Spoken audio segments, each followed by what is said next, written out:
Bonjour, dans cette vidéo, nous verrons un outil qui va nous aider à débugger nos programmes en C. Il s'agit de Erno. Tout au long de la session, nous aurons à utiliser des fonctions telles que fopen qui feront éventuellement des appels système. Ces appels système peuvent échouer. En cas d'échec, une valeur spéciale de retour est retournée. Dans le cas de fopen, la valeur en cas d'erreur est null.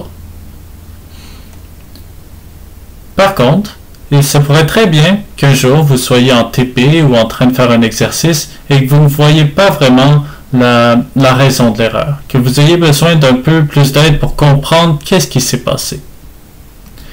C'est exactement à ce moment qu'Erno vous vient en aide. Erno est une valeur entière qui, lors de l'appel de la fonction PError, cette fonction ira vérifier la valeur de Erno et ira imprimer à l'écran un message d'erreur user-friendly qui vous aidera à débugger votre programme. Dans le programme que nous avons ici, nous faisons un appel à fopen pour ouvrir un fichier qui s'appelle monfichier.txt en mode lecture et écriture sans demander de créer de fichier s'il n'existe pas.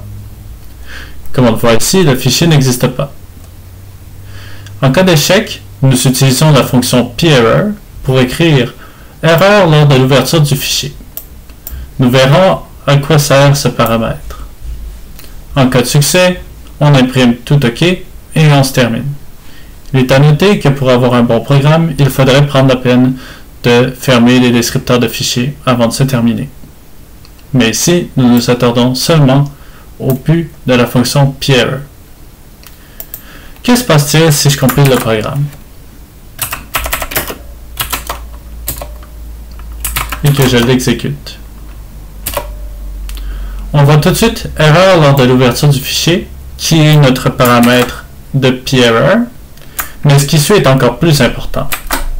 On voit no such file or directory, qui est en fait une version user-friendly du message on retourne la valeur null à cause que le fichier ne se trouve pas. Donc si vous avez besoin d'aide sur la signification de cette valeur de retour, vous pouvez toujours utiliser PError pour des fonctions qui sont compatibles.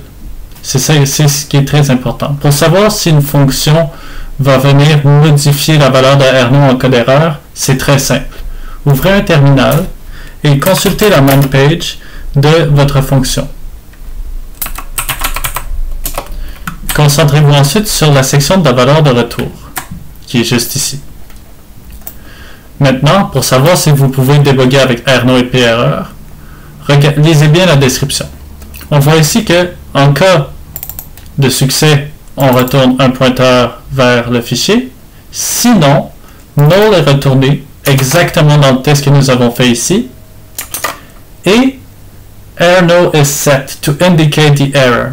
Si vous voyez ceci, alors vous pouvez utiliser Erno et PError pour débugger votre programme lors de ce genre d'appel.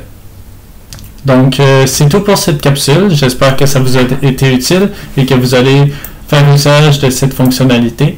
Et je vous souhaite une excellente session.